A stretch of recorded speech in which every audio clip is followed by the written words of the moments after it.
Una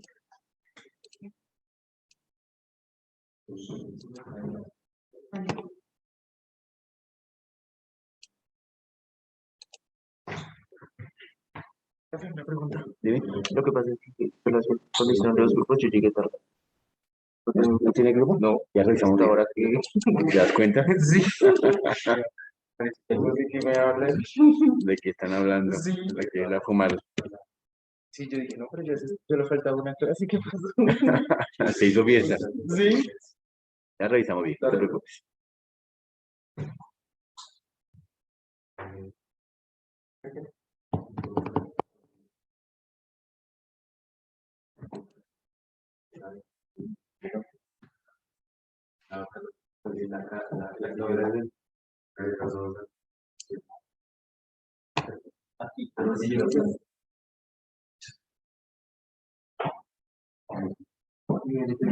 Yo descargué, no. No, no, llamamos tranquilo. Respira. Ya llamo.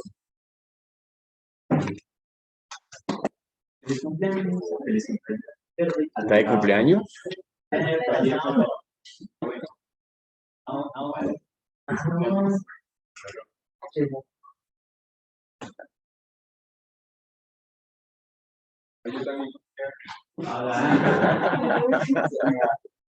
Bueno, feliz cumpleaños, hermano.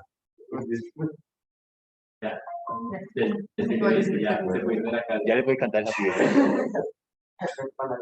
Laura, cante el Happy Birthday. Démosle 5 minutos de cantada.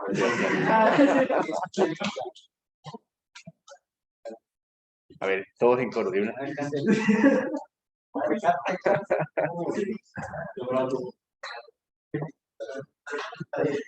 Bueno, ¿arrancan ustedes o comencemos acá en orden? Busquemos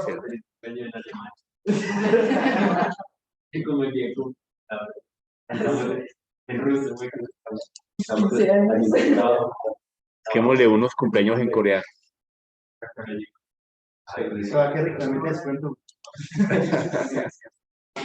Computación cuántica, ¿quién le toca?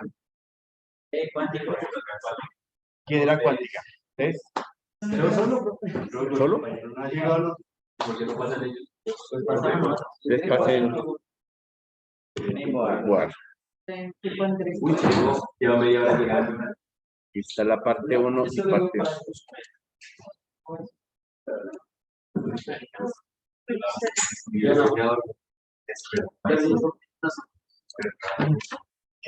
Yo confío en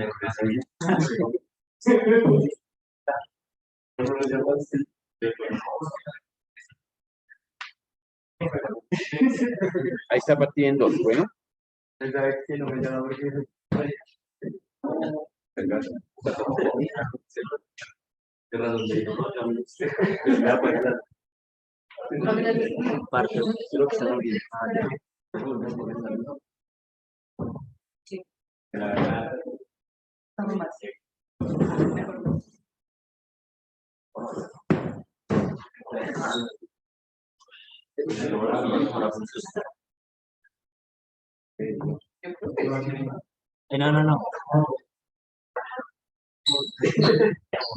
Bueno, entonces, ¿cuál es la temática? La línea de trabajo es, efectivamente, ustedes toman apuntes de lo que está pertinente.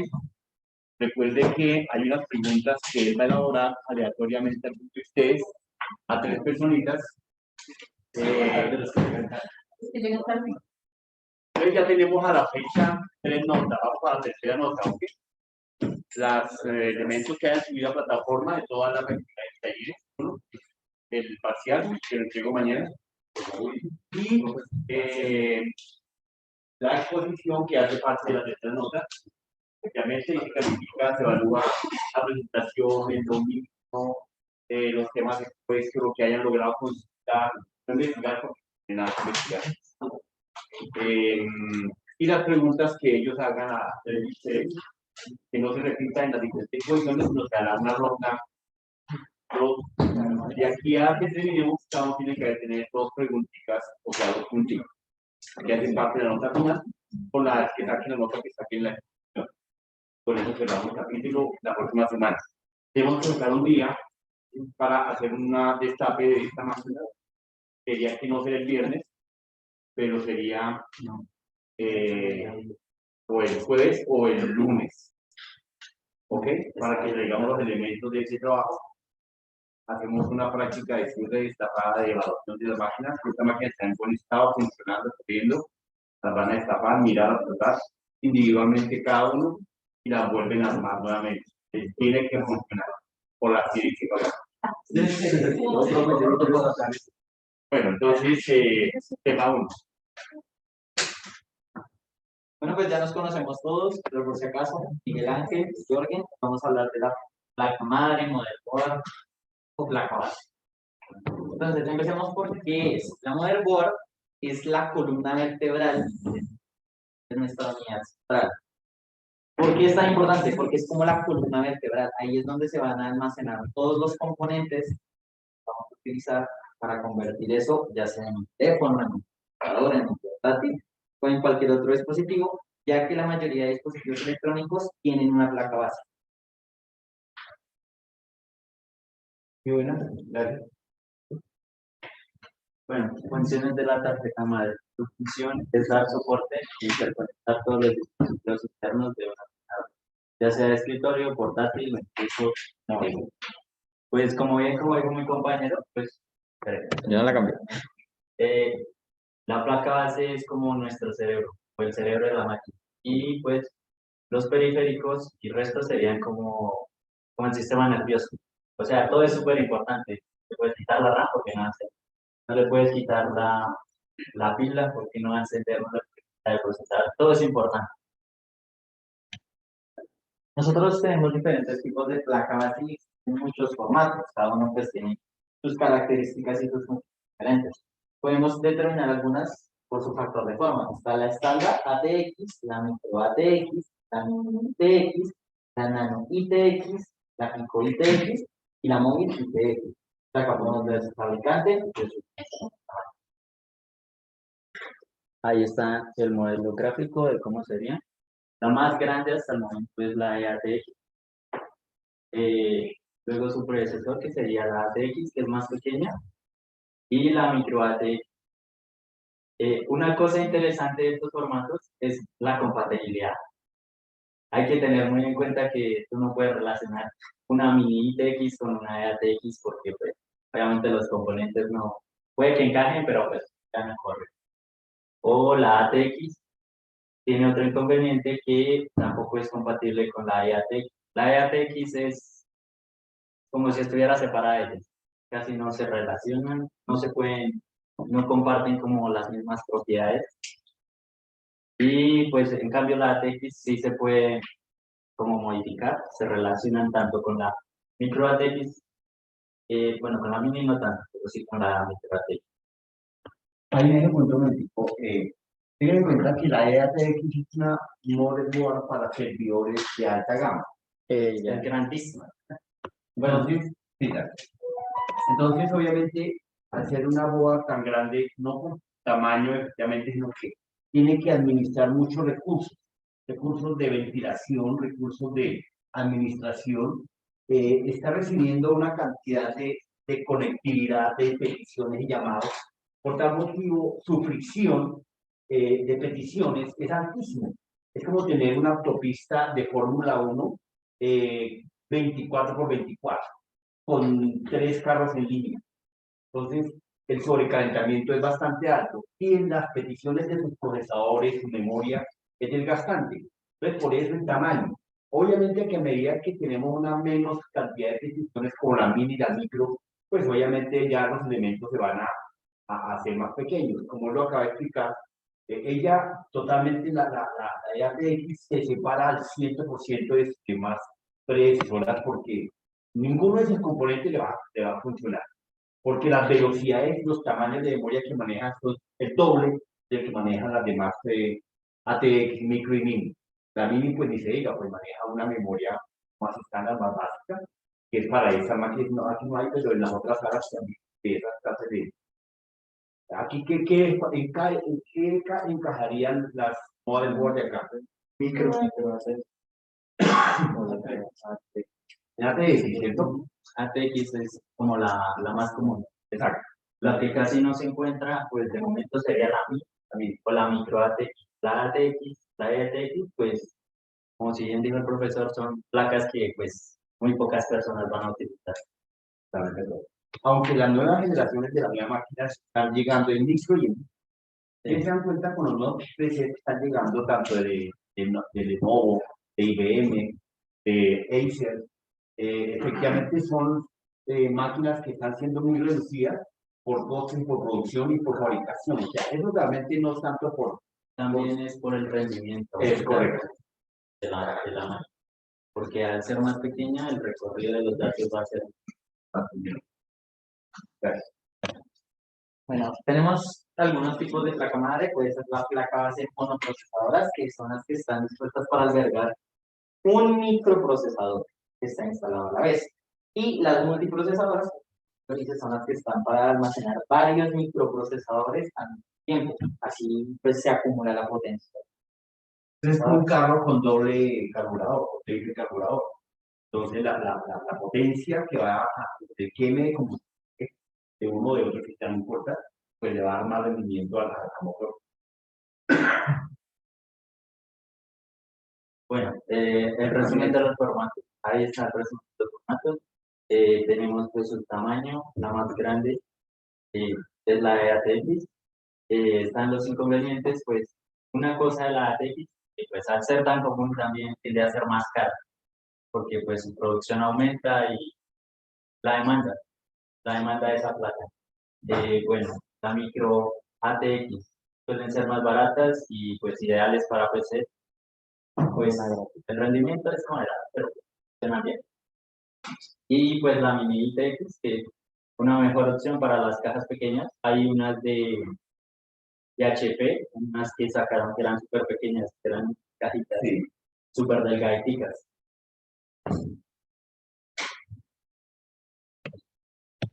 Bueno, ahora las recomendaciones, pues serían, como hablamos, con el profesor, dependiendo de la potencia, pero generalmente la EATX para servidores. Para Workstation podemos utilizar la micro ATX o la ATX, pues si necesitamos algunos puertos. Para la ofimática se puede utilizar la micro ATX o la mini ITX, pero pues depende del gusto y tanto del tamaño que puedas usar como pues, para gaming se puede usar la micro ATX y la ATX, pero esto solo si quieres una máquina muy potente. En cambio, puedes utilizar una mini ITX si quieres pues un PC más moderado. Están en este momento en un mundo revolucionario digital que está cambiando realmente. Apenas estamos despegando el mundo digital. Ustedes van a terminar su ciclo de vida de 30 años, terminando el ciclo de vida del mundo, cambio del mundo digital. Entonces, ahí tienen que estar muy pendientes de qué necesitan como ingenieros o arquitectos de ingeniería, pues con más veras tienen que tener qué clase de referencia a trabajar y van a utilizar, dependiendo para la actividad, diseño gráfico, juegos, trabajo de bioinformática, game, workstation. Entonces, ustedes definen qué tipo de elementos van a tener. Si no reconocen esto, apague y vamos. Nos vamos a poner porque esto. Por eso están colocando con...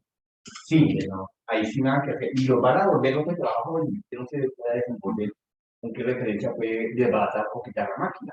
Porque es que la potencia con la que ya cumplió una máquina técnicamente, como ustedes se dan cuenta, desbaratar una máquina y taparla, eso es cuestiones de... El otro día nos demoramos porque una fotico y hagamos ese ejercicio. Pero en un momento en que usted está solo haciendo un ejercicio tranquilo en su oficina, en su búnker, pues usted se demora por ahí unos minuticos. Arme y desarme y cambie piezas. Prenda.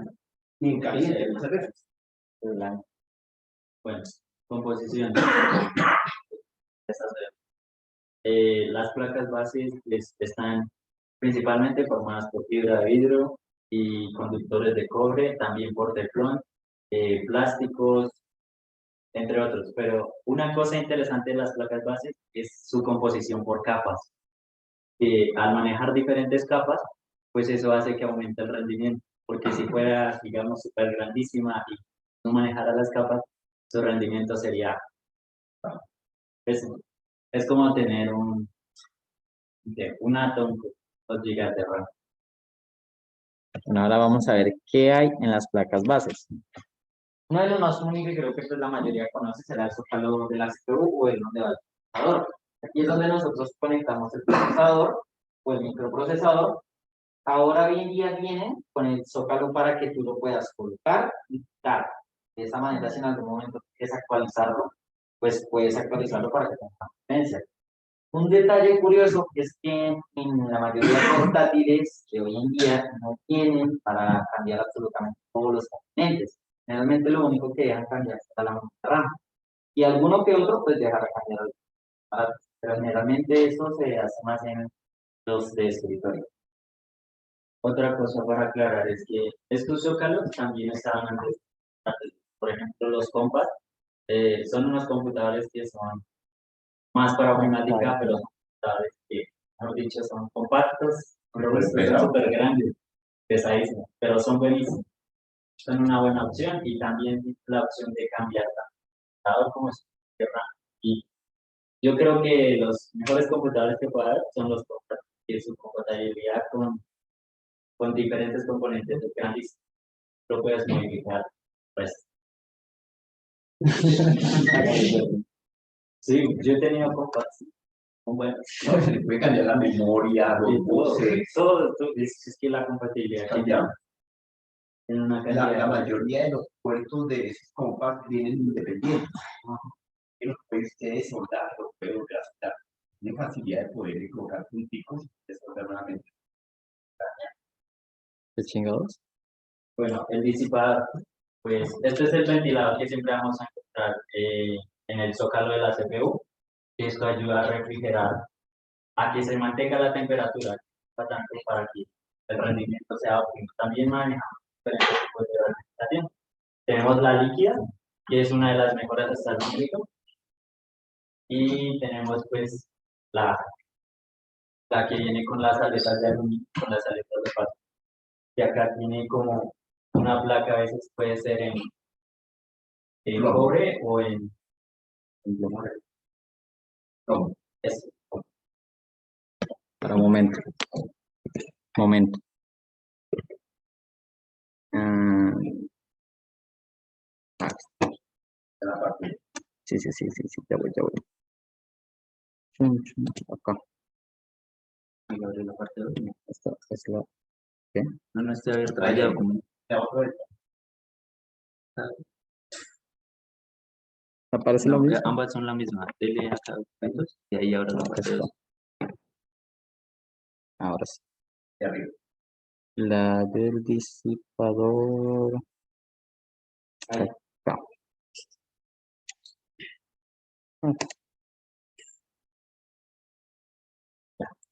Bueno, tenemos las ranuras de la memoria RAM o las DDR. Son diferentes tipos de DDR. DDR1, 2, 3, 4. Hay sistemas que no son compatibles con cualquier memoria RAM de R. Entonces, por eso es importante conocer la placa base, con qué es compatible y con qué no es compatible, porque de pronto podemos comprar una memoria RAM de, pongamos, 32 GB DDR4, pero nuestra placa base no la permite, entonces digamos que sería un desperdicio de dinero, porque no la vas a poder colocar y no va a tener el rendimiento que deseas que tenga.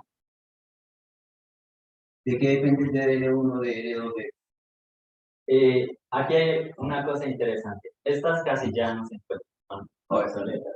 Y estas son las más actuales, son las que vienen a una línea o a doble línea. Que si bien cuando destapamos la máquina se ve que la memoria RAM tiene como un pequeño agujerito, es para encajar. Eso es súper importante porque no le puedes meter una de una línea. ¿Sabes esto? Pues, jodido. Hay dos tipos de puertos, PCI e ISA. Entonces eso se ISA y arriba ya no existe. Ya No, esos eran súper antiguos. esa es la antigua comunicación de los comunicación, en la velocidad que manejaba los de ISA.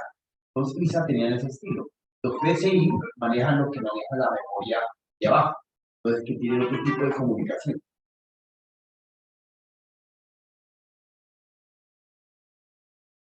ranuras de expansión PCI o PCI Express. Bueno, pues estas sí se siguen encontrando actualmente en las máquinas actuales. Pues, son buenas estas entradas PCI y las PCI Express. Bueno, la PCI ya quedó prácticamente obsoleta y la vino a reemplazar lo que es la PCI Express. Pues en cuanto a la PCI y la PCI Express, las PCI Express es mucho mejor, ya que pues tanto varía el tamaño, su velocidad y pues bueno, se adapta casi en cualquier tipo de tarjeta. Lo que pasa es que las PCI normal, tradicional, manejaban hasta 32, buses de 32. Las PCI Express manejan de 32 a 64. Tienden a crecer a 128. Entonces, por ese motivo, o sea, por eso uno no puede desconocer de lado que solamente me compro memoria o un bus o una tarjeta. Hay que mirar si efectivamente tiene la configuración de comunicación de 32, 16. Por eso es importante que cuando nosotros vayamos a hacer un cambio, como lo dice yo, tiene que efectivamente tenga compatibilidad de rendimiento, porque si yo poseo una memoria o una tarjeta de cualquiera en PCI Express, pero si no tiene la misma velocidad de configuración de 16 a 32, pierde el año. No enciende la No computadora. enciende. Ustedes pueden hacer la prueba, pero es mejor que no haga.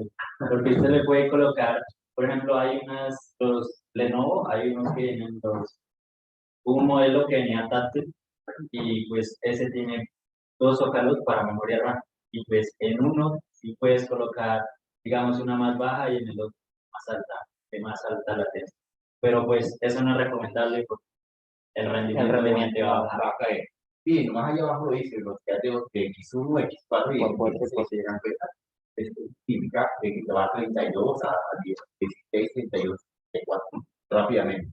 Y pues cabe recalcar que pues en las PCI Express, hoy en día pues es donde generalmente se colocan las tarjetas gráficas, digamos en lo que es de sonido, pues las tarjetas de sonido, etcétera.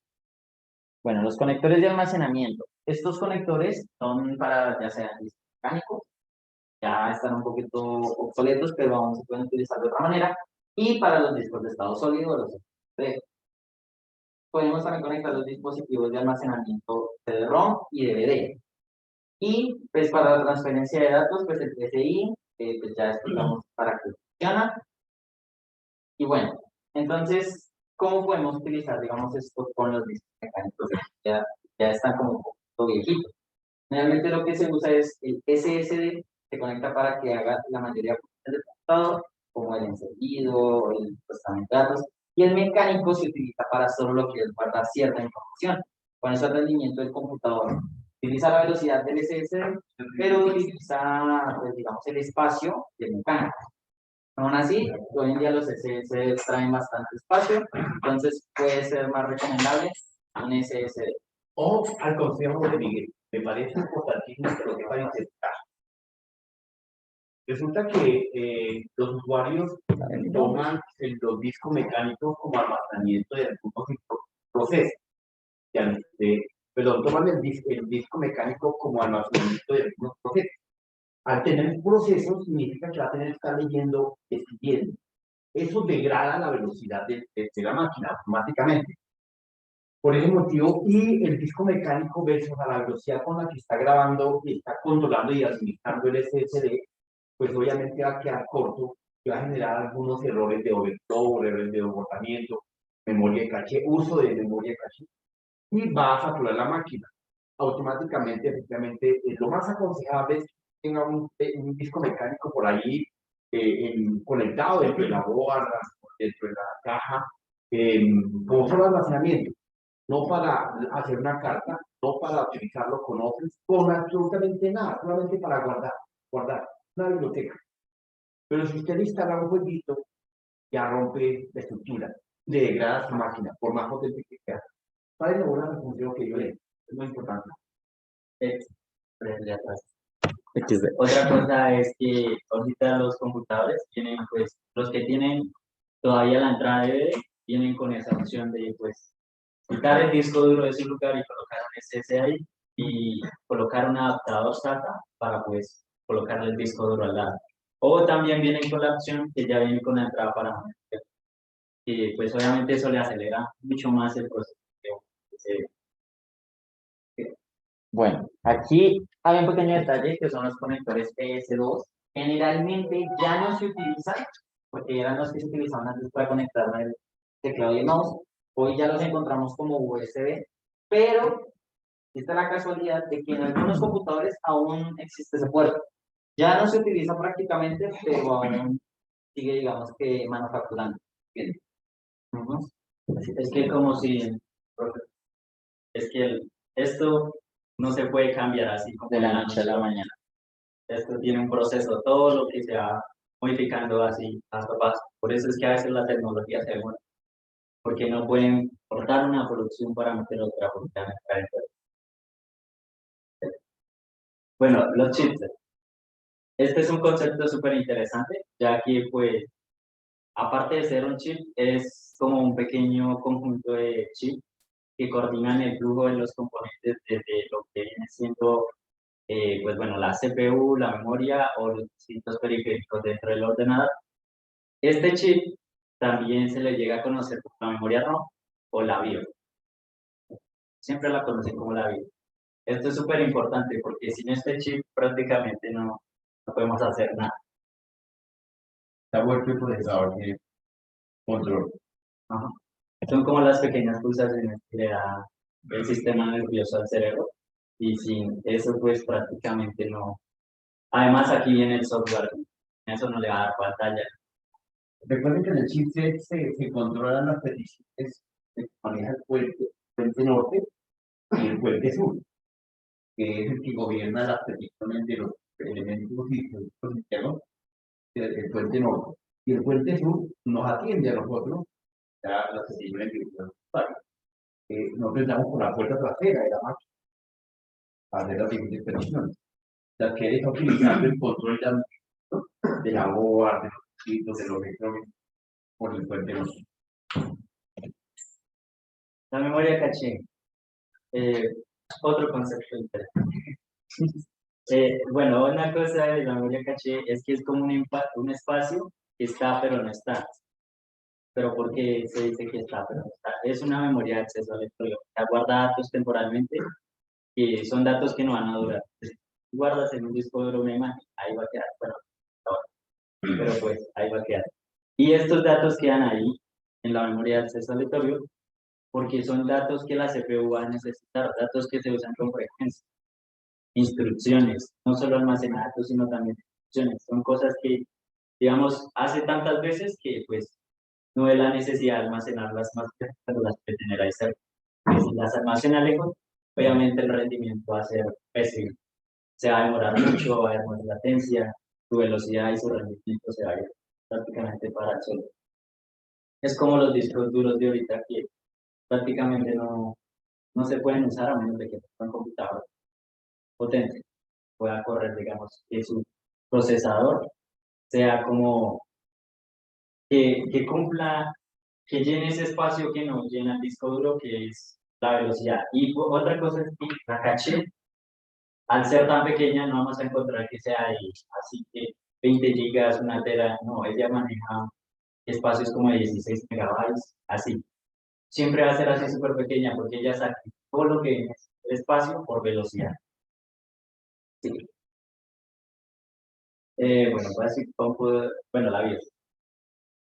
Bueno, aquí en la BIOS, pues, como si bien ya lo expliqué, hay diferentes tipos de chips para la BIOS. Están, pues, los de AMD, que es una pelea con Intel, ahí que tienen, pero pues dicha pelea es lo que los hace que evolucionen siempre, porque como si bien vimos, hubo una época en la que Intel pues, se quedó estancado, porque pues no tenía competencia.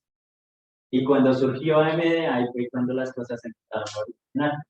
Por eso es tan importante la competencia entre estas dos grandes marcas, porque todo va evolucionando de acuerdo.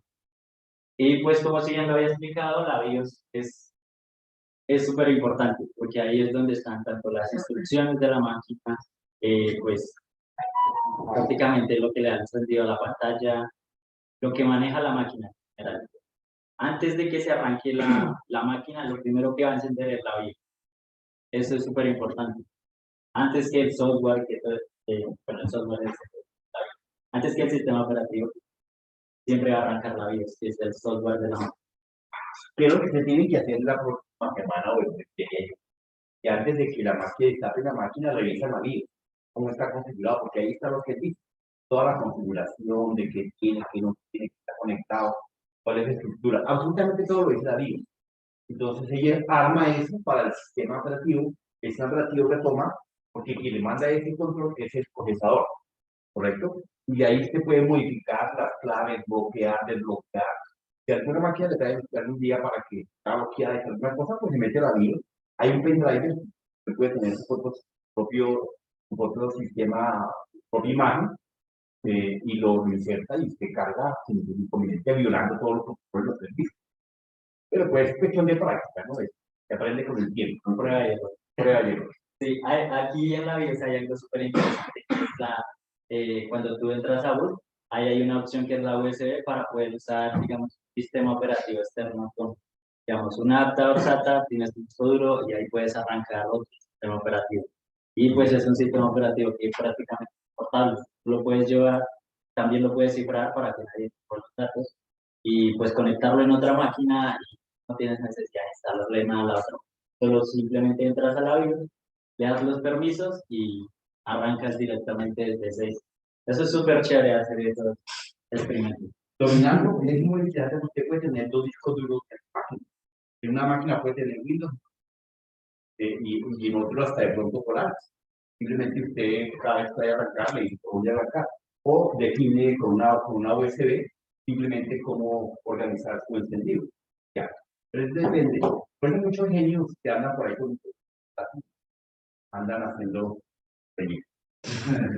Sí, porque prácticamente si usted puede tenerla hasta una SSD y pues eso acelera muchísimo el computador. Y si el computador tiene un procesador bueno, prácticamente eso vuela. Le digo porque yo lo he probado. Si ustedes prueban una Intel Core i5 con, digamos, 4 de RAM y le colocan una SSD, el computador obviamente se va a notar el cambio, pero es una cosa brutal. Bueno, ahora vamos a hablar del puente Norton, Northbridge. Este es el que se encarga de controlar las transferencias entre lo que es la memoria RAM y el procesador. Por eso tiene que estar cerca. Generalmente está cerca para realizar ese proceso más rápidamente. ¿Cómo va a hacer que tenga esto hasta aquí, hasta por acá? Si lo puede tener aquí cerca, entonces sacrificar en ese caso la memoria caché, espacio por la velocidad de precio. Aquí esto es, como lo dice, un puente entre el procesador y la memoria RAM para todos los procesos que estamos usando. También se le puede llamar Graphical Memory o GMTH.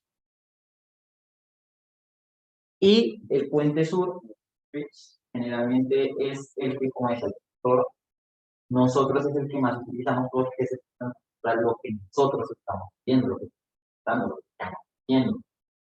Este generalmente es un chipset que pues permite comunicar a la unidad de procesamiento central, las ranuras y las 3. Es básicamente lo que nosotros manejamos más constantemente, porque digamos más podríamos ver a simple vista. Bueno, los puertos USB. Generalmente lo que uno conecta a un computador desde el exterior, la mayoría son USBs, teclados, ratones, horas. Generalmente la mayoría son 3. Hay USBs 2, 3. Generalmente el 3 es más rápido, es más actualizado. Los discos duros externos que son con USB 3 cuentan una velocidad mucho mayor al USB 2, pues es una diferencia realmente notoria. Puedes conectar un disco SSD externo sin necesidad de tener que destaparlo y se va a sentir el cambio inmediatamente a velocidad. Otra cosa es que los puertos USB se dividen en dos partes, que son los tipo A, que son estos de acá, y los tipo B. Que los tipo B principalmente los vamos a encontrar en impresoras, y este de acá se encuentra en muchos discos duros que hay ahora que son portables. Por ejemplo, hay unos de Keystone o de HP que son súper buenos y traen esta entrada ya. Puertos de red. Bueno, pues en los puertos de red siempre vamos a encontrar entradas como estas. Este es el cable LAN de toda la vida, que todos conocen. El cable LAN tiene diferentes propiedades porque pues a la hora de poncharlo hay que saber para qué se va a utilizar. Entonces eso es otra cosa que hay que tener en cuenta, porque dependiendo la tipo de ponchada que le hagas al cable, va a depender de la velocidad y todo.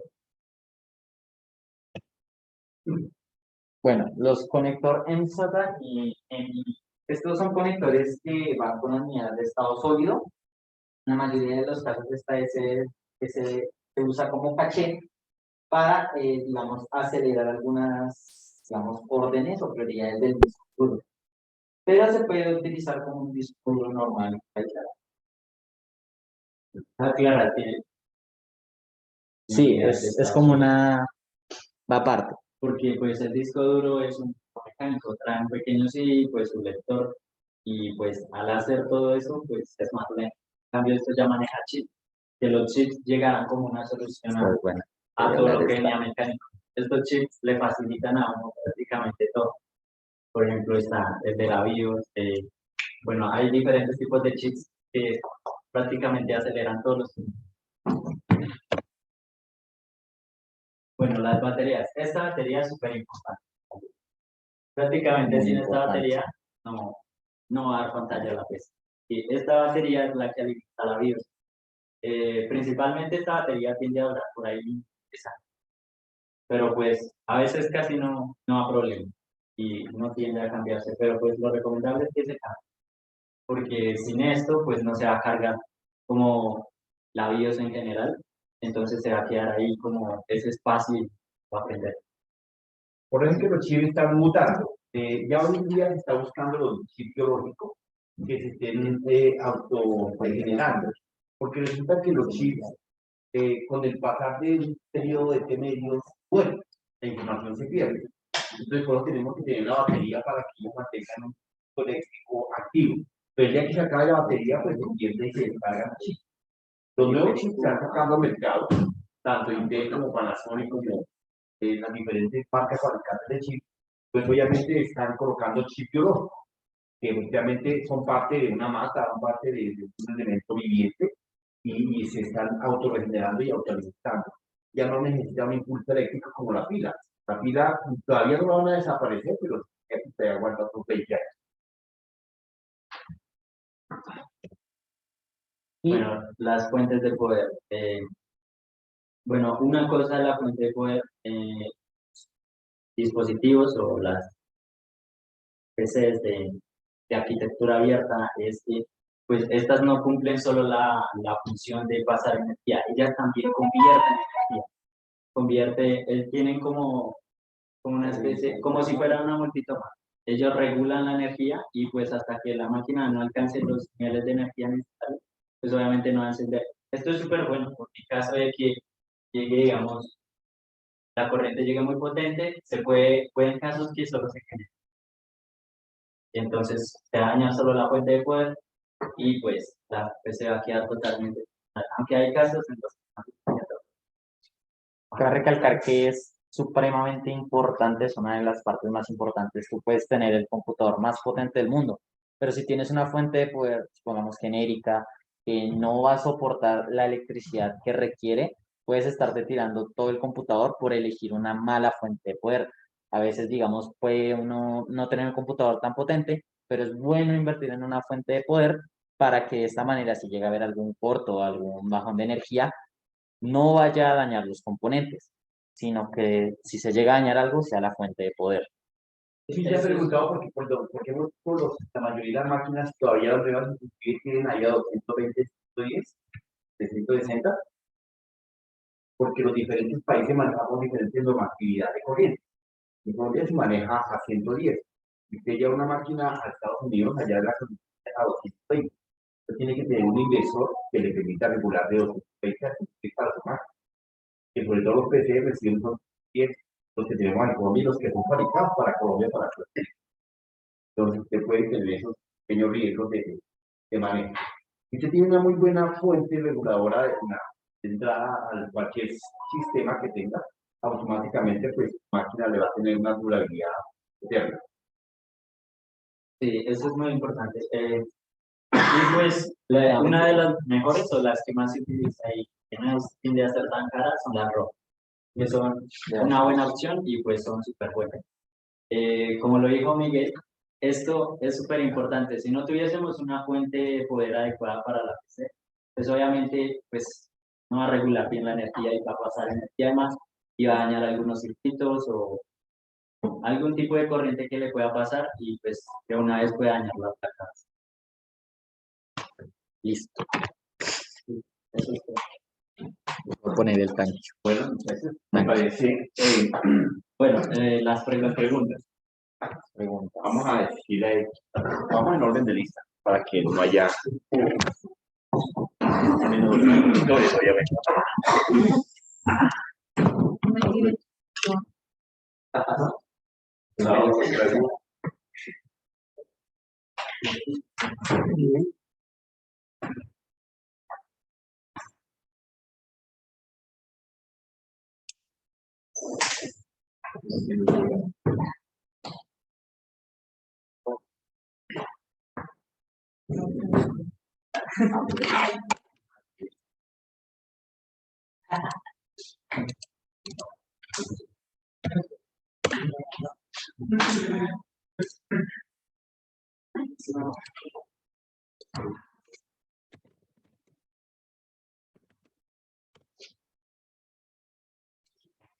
Entonces, bueno, la exposición que presentaron ellos en una exposición dominada, con control, se nota que trabajaron en equipo, se nota la consultoría, no la investigación, porque pues no hay que investigar, pero sí la consultoría.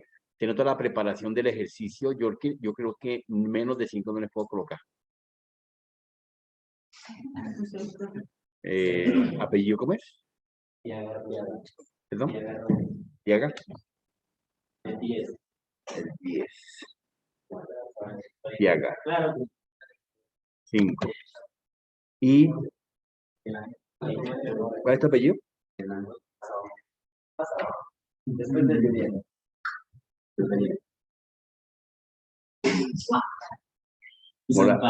¿Morales?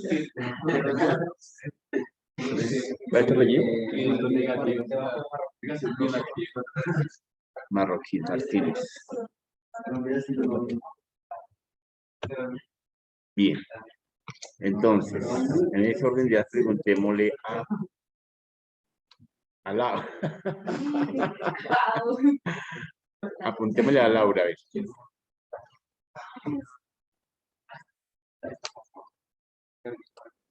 ¿Por qué la memoria caché está aquí?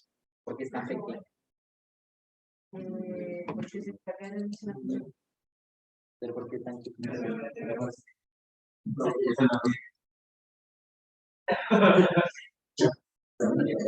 Tomen apuntes, ¿no? Porque si no toma, que hablan de los apuntes, no hay problema. La memoria caché está pequeña. Sí, porque está chiquita.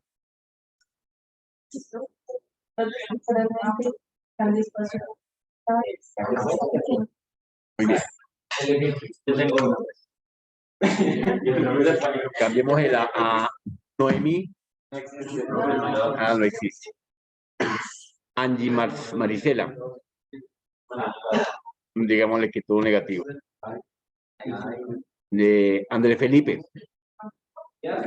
Andrés Felipe Díaz Camacho. ¿A poco? ¿Sí está? Ah, sí, sí. Pregúntale. Va una fase. ¿Cuál es la placa con un único microprocesador instalado a la vez? Con Compañero, un compañero. único microprocesador instalado a la vez.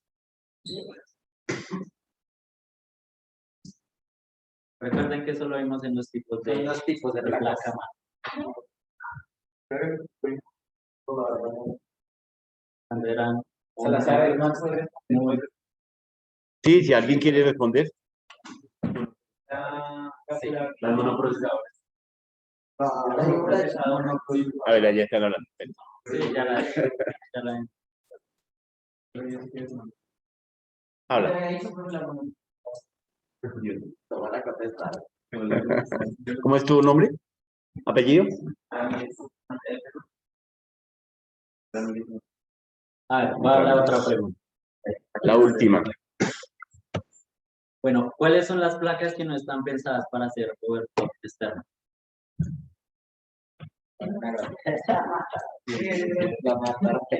¿En orden o alguien levanta la mano? El que las quiera. ¿Cómo? Las mini. Mini P. Mini PX, mini PX.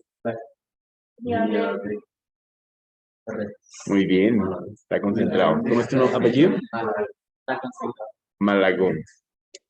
Franco. Garzón Sergio Iván. ¿Sí? No, pero me tocó uno solo. Bueno, no, ya, ahí con eso. Listo, compañeros. Siga. Muchas gracias. Felicitaciones.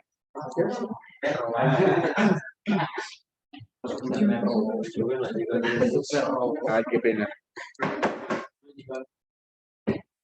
Le tocó entonces a quién solito.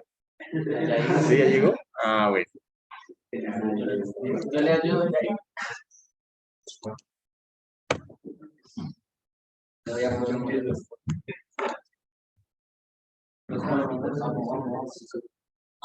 Eso no es. ¿Dónde se puede presentar esta mierda, güey? ¿Cómo se presenta esta mierda? ¿Con FNAC? No, güey, tiene que ser completa. Ah, aquí.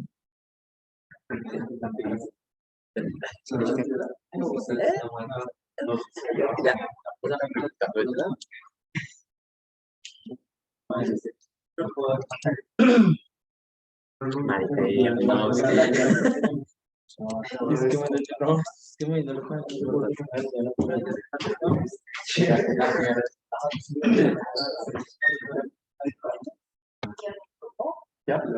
Bueno, dale. Bueno, compañeros, el tema de exposición es computación cuántica y pues, ¿qué es la computación cuántica? La computación cuántica se basa en los qubits. Este es un qubit representado gráficamente. Esto no es el componente, sino que es como una representación gráfica que encontramos acá. En el eje norte, un 0 y en el eje sur, un 1. Vemos que es una circunferencia con un diámetro dividido y encontramos una interferencia delta. Ustedes dirán, ¿qué es eso? Eso es física cuántica.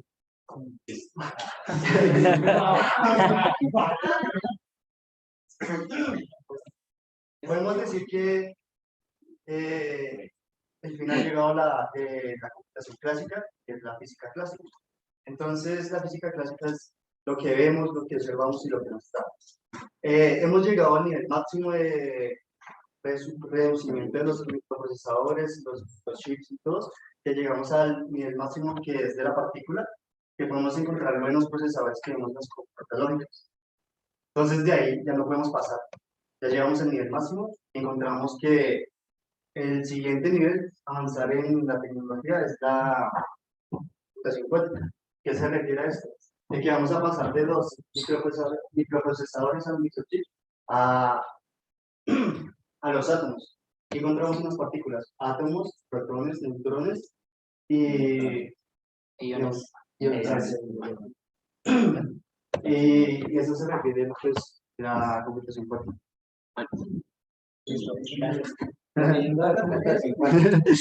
Esta idea de la computación introducida por Richard Feynman, que era un físico que especializaba en física cuántica. ¿Sí?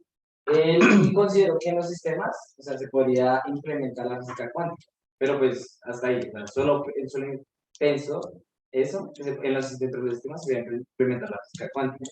No fue sino hasta 1985 que David Rich, cuando estaba trabajando con la Universidad de Oxford, presentó un artículo, y en dicho artículo decía que, o sea, se basaba en la de Richard Feynman y decía que sí se podía aplicar dentro de los sistemas se podía aplicar la física cuántica.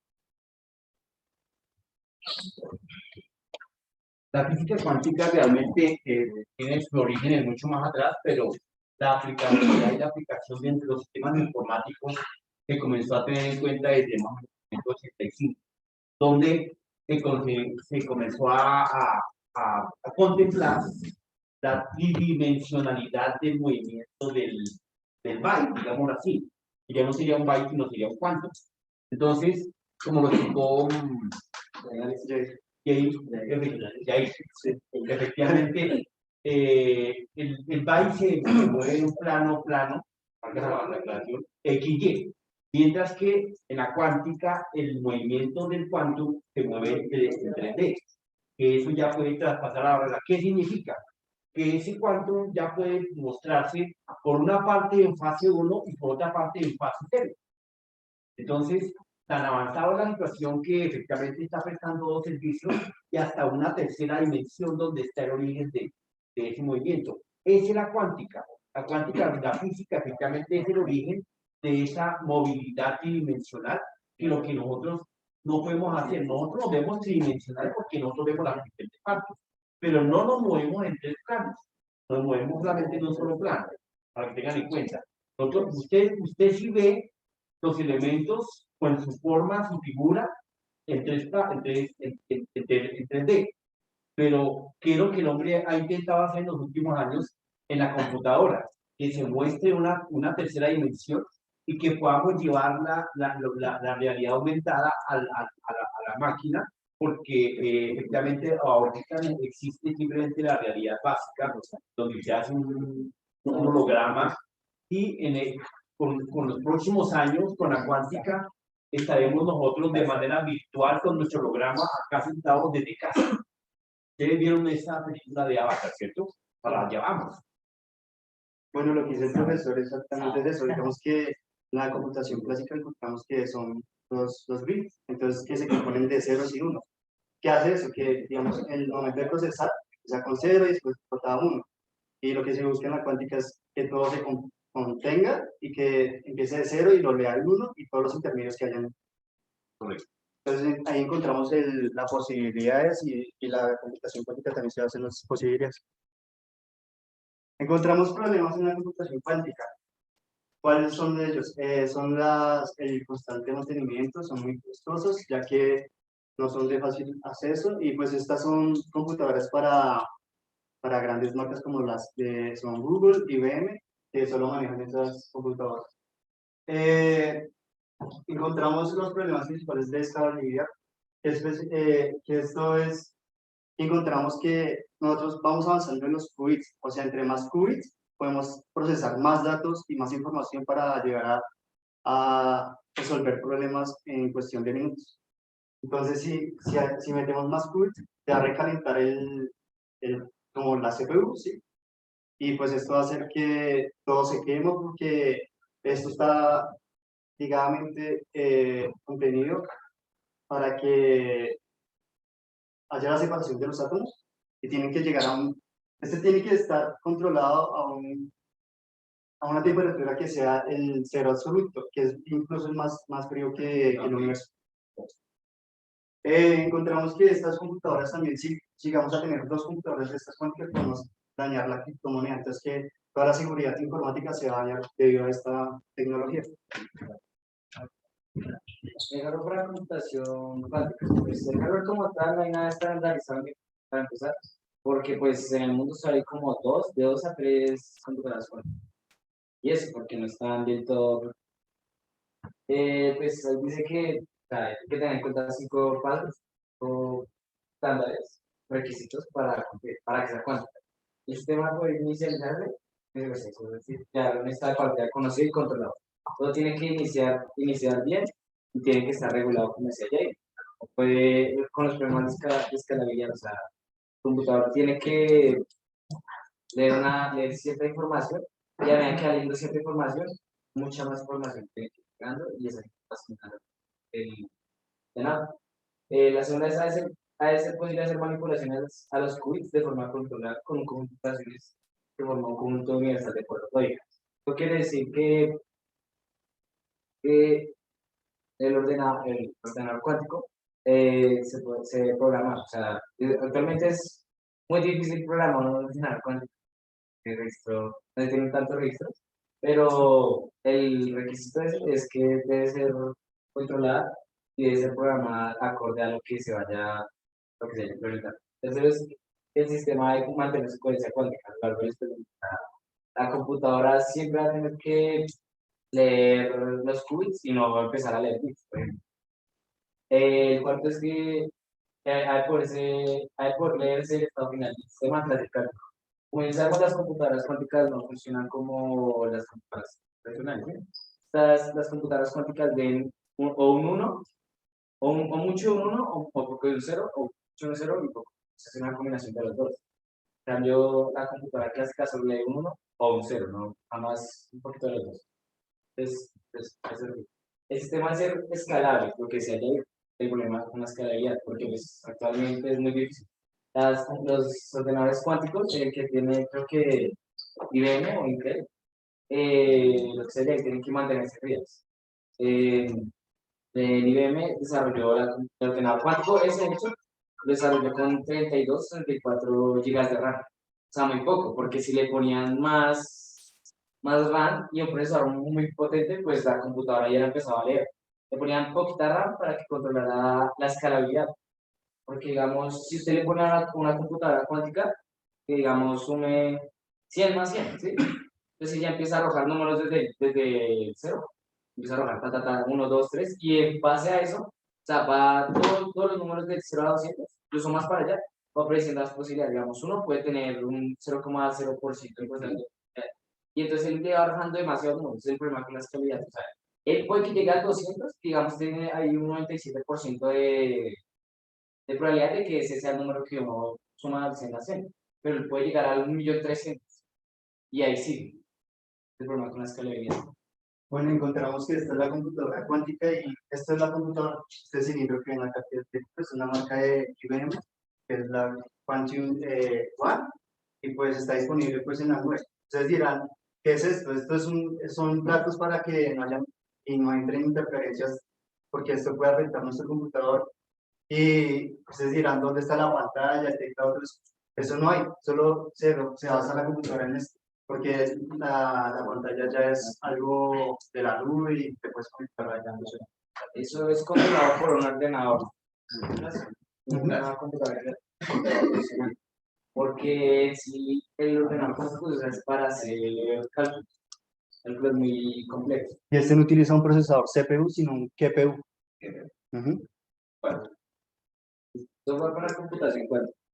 El software fundamental son los lenguajes de programación cuánticos, que actualmente es muy difícil que se sepa programar cuánticamente, es necesitas encontrar algoritmos de programación, que son muy pocos, por cierto, de programación cuántica, que son muy pocos.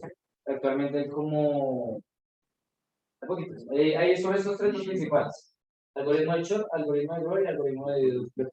Lo que decía ya con lo de que dos computadoras cuánticas podrían hacer la criptografía de toda la red digital, es con el algoritmo de Shor y el algoritmo de deducción, que se basa en que si, más o menos es que si la computadora le dan ciertos números, ciertos cálculos y le das determinado tiempo, la computadora va a tumbar porque ya va descifrando contraseñas, por así decirlo, y simuladores cuánticos.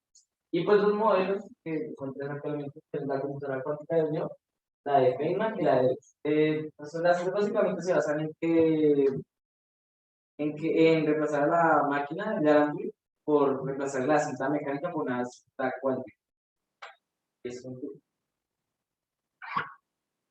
Bueno, el futuro de la computación cuántica la vemos como, esa era como un futuro en el 2000, ahorita la estamos viendo en el presente, pero es algo difícil porque ahorita no está en el acceso de nosotros, de las personas del común, pero vemos que esta tecnología, que la logre tener más avanzada, puede dominar el mundo globalmente con esto, porque, como le dije, puede dañar la seguridad informática, que la tenga va a tener el poder.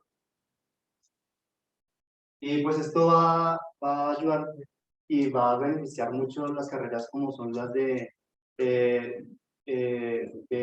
matemáticas, científicas y médicas, porque esto va a ayudar a arrojar muchos más datos entre otros. Sobre la computación, pues, más que todo, pues es reemplazar la máquina tradicional, no, pero no reemplazarla más que todo a la hora de realizar cálculos e investigaciones. O sea, un ordenador cuántico usted no lo puede usar para el YouTube o para jugar, eso es ilógico.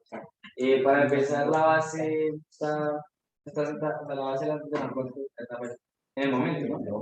Al futuro no sabe qué tal que usted puede mal viajarse. Pero Lo único que podemos hacer es, en las computadoras ahorita es meternos a la nube y hacer ecuaciones, que es lo más complejo que no se puede hacer en las clásicas.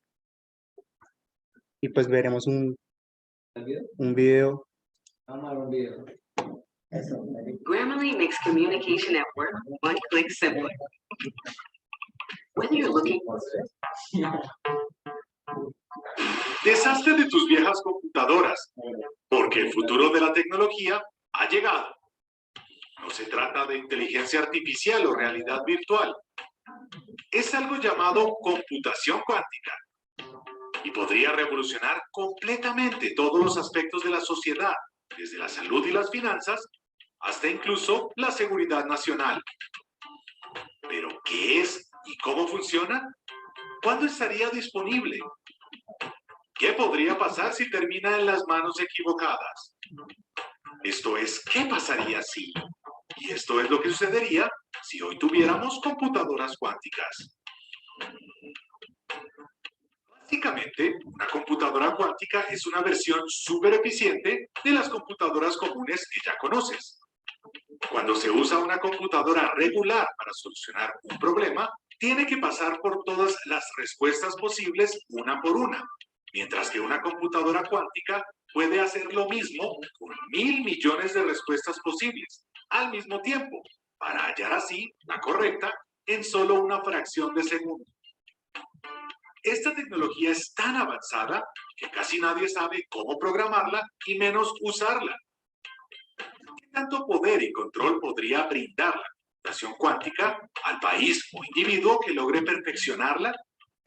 Bueno, para entender cómo las computadoras cuánticas van a cambiar nuestras vidas, primero debemos comprender cómo funcionarían. Hoy en día, las computadoras son binarias. Procesan la información usando bits. Cada bit puede existir como un 1 o como un 0, sin excepciones. Un bit o dígito binario es algo relativamente simple. Es la representación de un estado u otro, como si una bombilla estuviera encendida o apagada. En las computadoras actuales, un bit está representado por el pulso actual o el voltaje eléctrico. ¿Siguen ahí? Bueno, ya casi terminamos de explicar. En el caso de las computadoras cuánticas, la información se procesa usando qubits. Son similares a los bits, pero pueden ser ceros o unos al mismo tiempo. Para entender la diferencia entre bits y qubits, imagina una esfera y dale un polo norte y un polo sur, donde el del norte representa el 1 y el sur el 0. Con un bit, los polos son los únicos espacios utilizables en toda la esfera, y solo uno de ellos puede ser usado al tiempo. Con un qubit, toda la esfera se convierte en un territorio utilizable.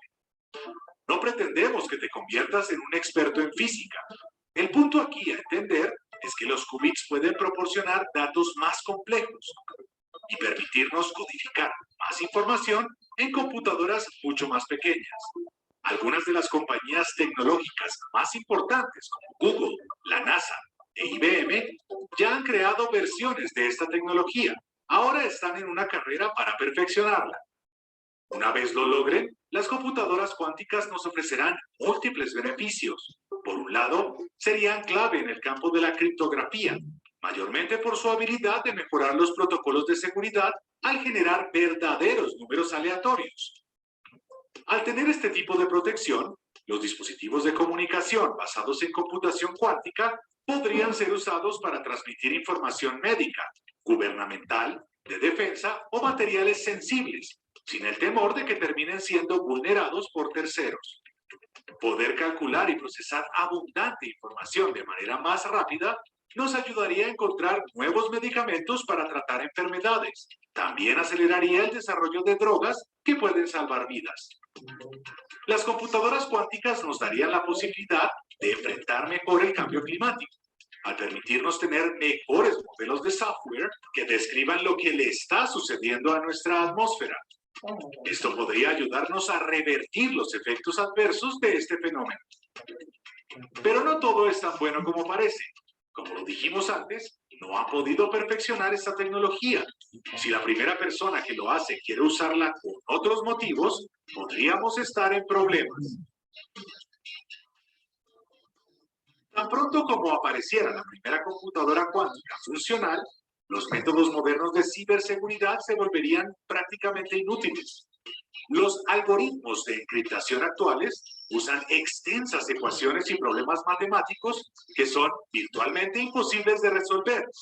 Una computadora cuántica, con su dualidad binaria, tendría el poder de solucionar estos algoritmos con cierta facilidad. Así que supongo que debemos cruzar los dedos para que uno de los buenos chicos sea el primero en descifrar esta tecnología. Tal vez podríamos utilizar estas máquinas cuánticas de primera generación para perfeccionar modelos futuros y hacerlos aún más poderosos. Pero esa parece una historia para otro episodio de...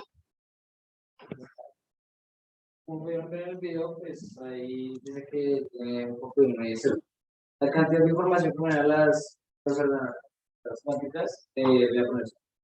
Vamos que tengo un 1 y un 0, ¿sí?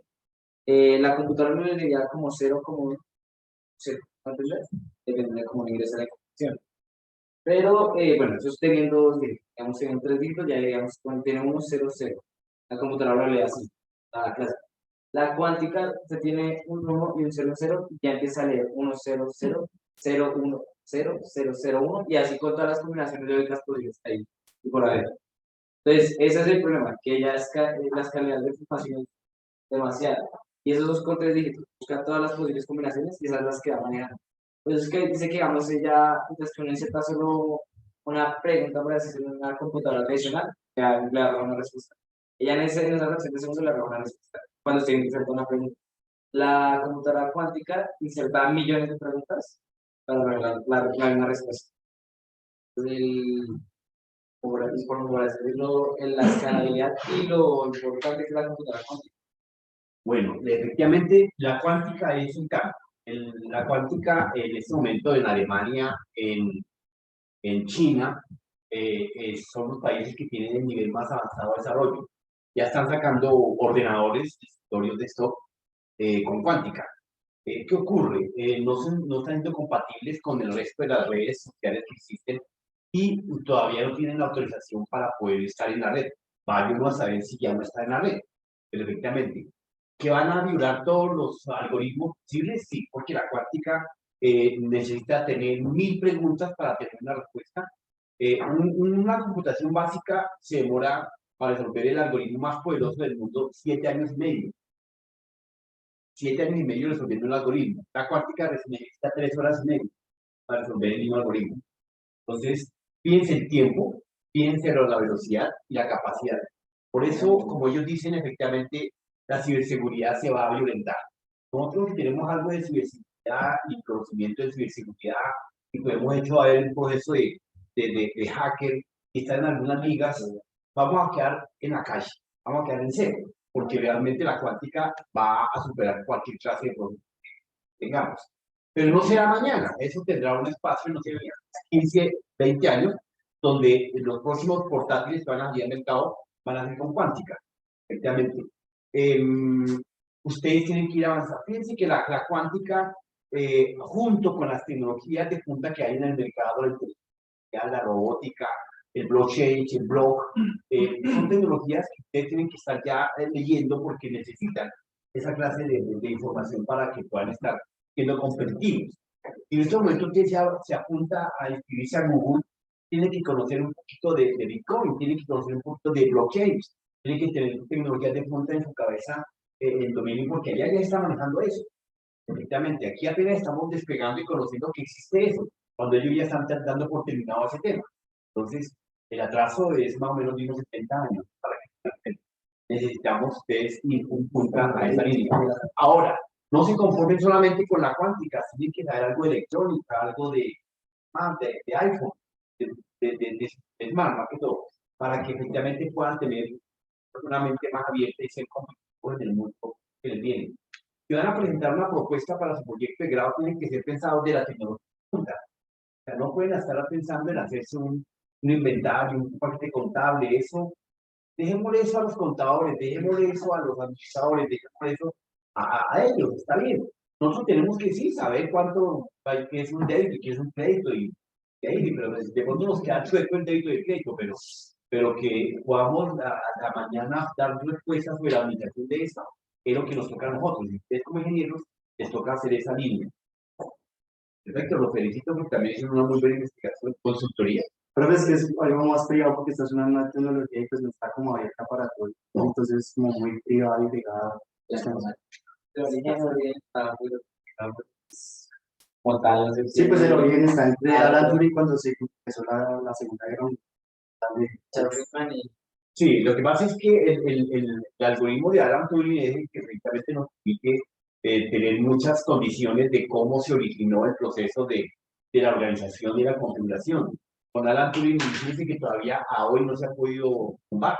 Casi que la cuántica lo cogió como modelo para poderlo tener que partir de ahí. Pero pues desde el 85, cuando el CRT y todo esto que ahora están... Y eso que cuando yo presentaba la teoría fue en un aula de clases. Hipotéticamente, pues como de pronto en este momento yo diciendo que hipotéticamente en los siguientes 3 años vamos a tener cuántica. Pero pues, así dijo ellos en aula de clases y hoy en día es una realidad. Y que va a matar, seguramente va a matar. Sí. Pero de todas formas, era una buena consultoría. Las preguntas. ¿Aleatorias Hagamos o aleatoriamente a los que necesites preguntar, a los que te quieran preguntar. Sí, ya quiero. A los que te quieran. No es una pregunta ¿Alguien? de la salida. Mentira, no. Dale. Diga la pregunta. Tingo, tango. ¿Qué tipo de procesamiento maneja la cuántica? Uy, Muy bien. ¿Acevedo? Ah, Quevedo. Quevedo.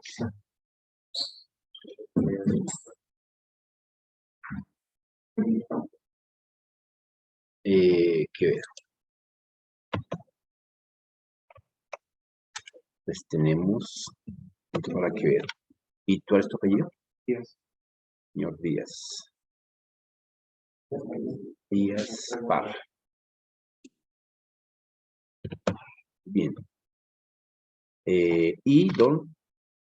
No, ¿Pau? sí, sí. No, hay que seguir eso.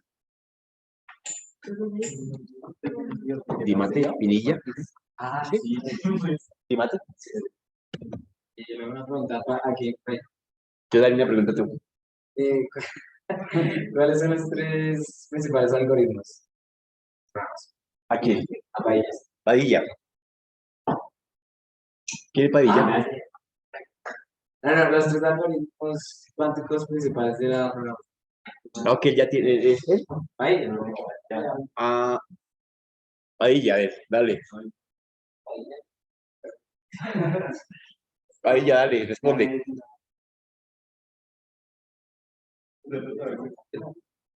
Díaz. Padilla, no sé. ¿Cuál es tu apellido, Padilla?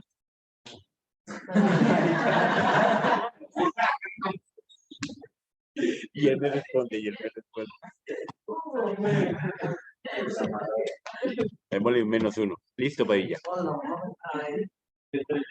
Y ajá. ¿Sí está bien? Perfecto. Tú tenías un negativo ahorita. ¿Cuál es tu apellido? Díaz Camacho. Camacho. O sea que quedas en 0. ¿Listo?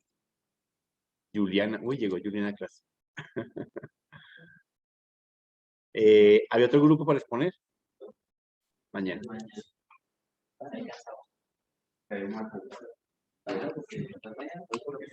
Sí. Bueno, mañana haremos casi que 4 grupos. 3.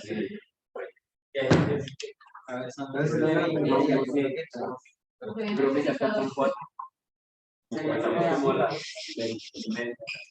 Periféricos y procesadores. Ah, interesante.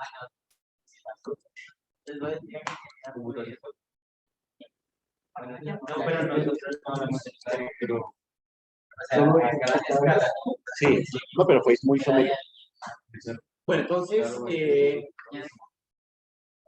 Mañana tenemos esos dos temas. ¿Quiénes son los expositores de mañana? Ustedes dos y los periféricos. Y Sebastián con procesadores. Un buen tema, ¿no? Se tienen que bajar. Excelente.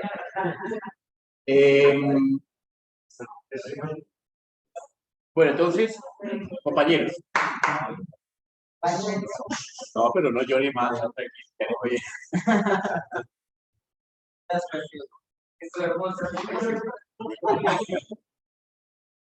Bueno, se vieron dos temas interesantes. Sí, buenas, gracias. Oiga, pero está ahí una habladora. ¡Brava! Vean, se vieron dos temas interesantes de los cuales ya habíamos trabajado por encima. Se hicieron aclaraciones sobre la BOAR, algunos reconocimientos de la misma. Esta era nota de su tercer parcial, ¿no? Así que pilas porque lo que saquen en puntuación le va sumando para su posición. ¿Ok? Por un lado. La cuántica les deja a ustedes un tema con ese pequeño video bastante amplio, unas aclaraciones que vienen, que son seguras, que son reales. Les va dejando, seguramente que el cambio no lo tendríamos en los siguientes 5 o 10 años. Es un cambio progresivo, lento, sobre todo a países como estos. De pronto, a pesar de que Bogotá sigue absorbiendo mucha tecnología, fácilmente que si en Sudamérica, excepto Argentina, llegará la tecnología cuántica en unos 15, 20 años, a nosotros nos está llegando tal vez entre los mismos 15, 20 años y el resto de Sudamérica por ahí unos 30, 40. Si la cosa se acelera como se ha venido acelerando, fíjense que el cambio del procesador, como lo que cada mañana en los últimos procesadores del Pentium en adelante hasta el Core i11, y eran de días. Todos los días, cuando yo estaba en un momento determinado de mi vida, me levantaba pensando en qué tecnología desarrollaron hoy. Entonces, además que estábamos de expositores en Bruselas, entonces teníamos que estar en la vanguardia de que algún personaje del auditorio dije, un momentico, eso ya pasó de moda. Ayer precisamente se tumbaron las nuevas normas, entonces nos quedaba como un juego. Nos tocaba levantarnos casi que no dormir y mirar que constantemente tanto las redes sociales como las revistas como los nuevos inventores y estar en contacto con ciertos departamentos de física de Estados Unidos desarrollo para estar a la vanguardia. Entonces fueron 2 semanas, casi que si dormimos 2 días fue mucho con el equipo que estábamos en esas posiciones. Pero eso pasa actualmente. Fíjense que nosotros la cuántica todavía la vemos así como, porque eso todavía no nos toca. Pero qué tal que mañana esto logre tener un cambio brutal y logren desarrollar algunos servomecanismos, algunos microcircuitos que ya en España lograron desarrollar un chip con cuántica. Si eso está así a esa velocidad, yo creería que en China, que quieren tener el control de la cuántica, seguramente que como ellos son más reservados que el resto del mundo, es factible que ya tengan algunos elementos muy avanzados, ¿cierto?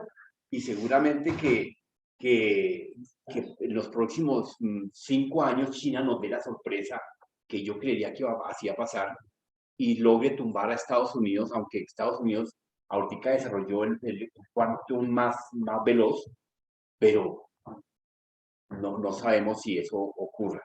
Yo creería que China nos va a sorprender el otro año con la cuántica y pueda resolver. Si China resuelve el problema de la cuántica, el resto del mundo estamos, perdóname las niñas y el bonito del mundo, con los calzones abajo. ¿Por qué motivo? Porque estamos sin protección de ninguna clase. La cuántica va a borrar todas las claves, todas las contraseñas, todos los algoritmos, así sean algoritmos de 128, que son los más poderosos. O sea, estamos en la calle.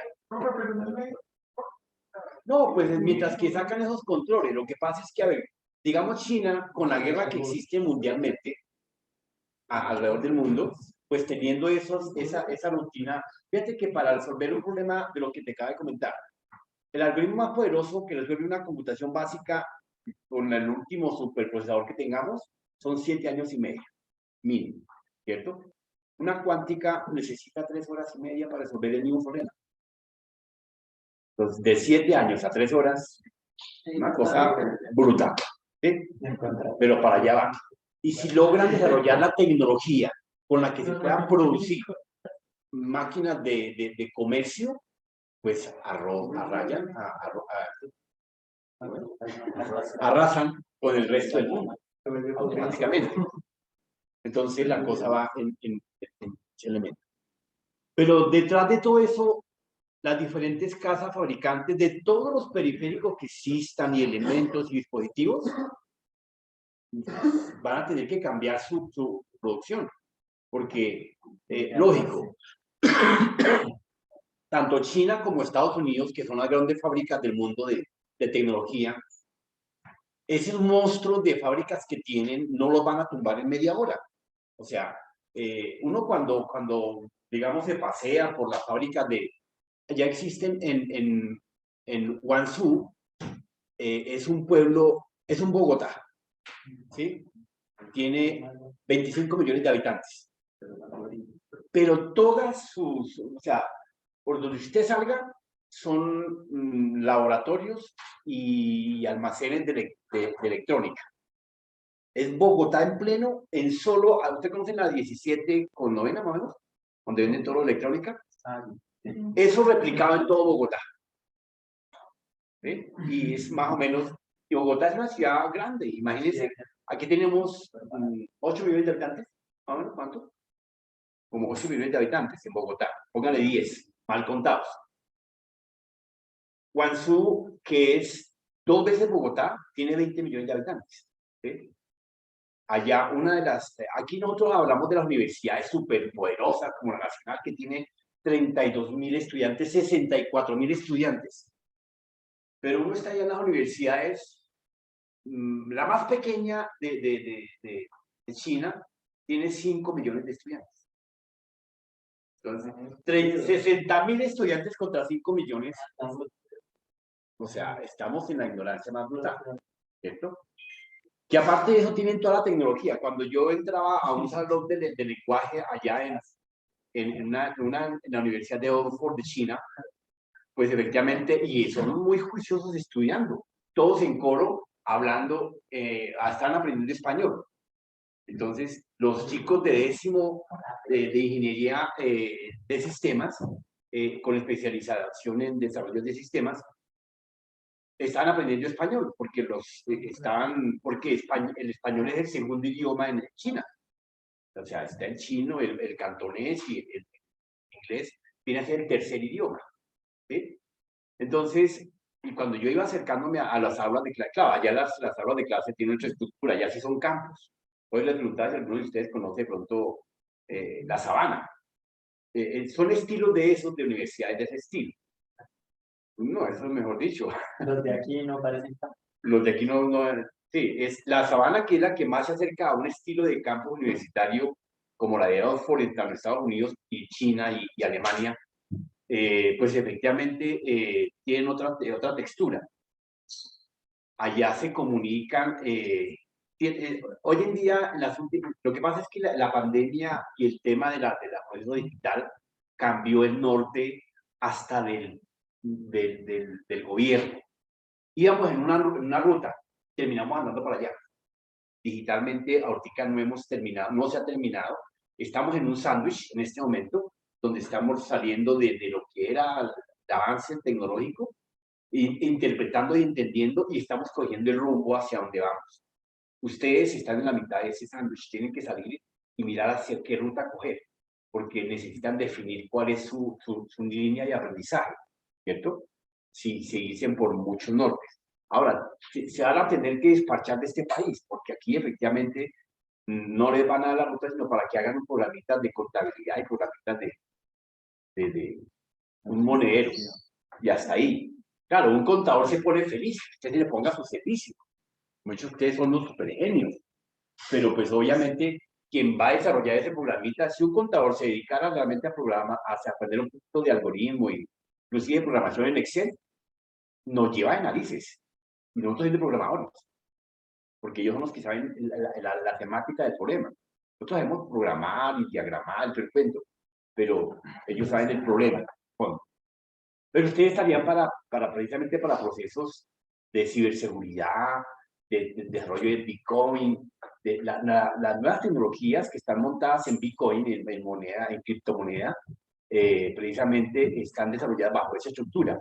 La nueva movilidad que existe tanto en comunicación satelital como en movimiento, pues está trabajada en blockchain, en block, tecnología block. Entonces, ya esa estructura de block nos va a permitir que no dependeremos ni de la nube. Entonces, imagínense hacia dónde va.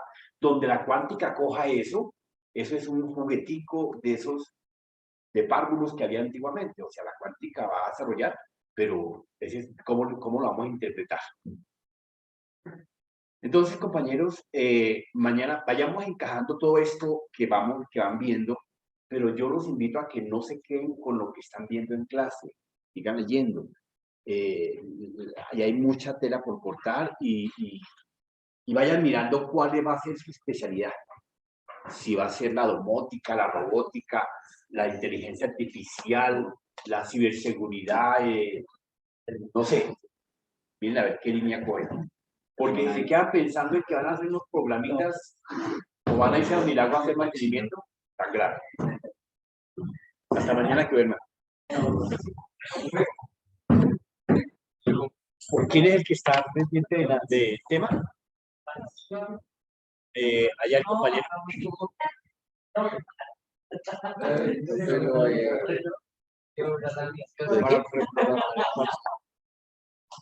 Ay, ¿por qué? ¿Qué pasa? Ay, pero llamó lista, un segundito, gracias. No, hasta ahora va a tomar lista. Ya lo reprobamos y mira, de mañana. Profe, somos los dos. ¿Sí?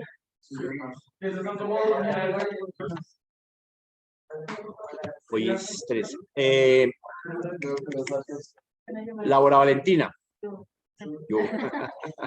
Angie Maricela. Presente, profe. Está virtual. Sí, señor.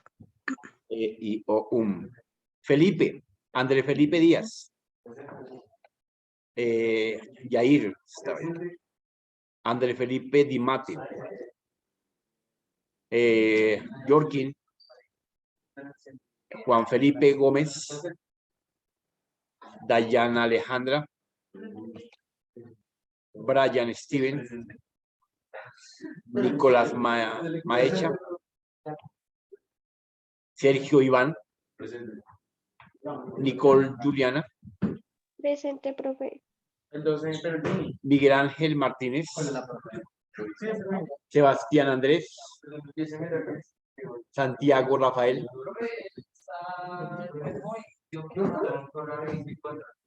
Perfecto. Lo voy a excusar por cuenta tuya, bueno. Alejandro Navarro. Kevin. David Santiago. Karen Juliana. Julián Andrés. Julián. Está por ahí, ¿cierto? Joan Camilo. Richard Alexander. Oscar Felipe Sánchez. Néstor Daniel. Él estaba, ¿cierto? Néstor estaba. Juan Rodolfo Ramírez. Él sí no sé quién es. Joan Rodolfo Mata. Chao, chao.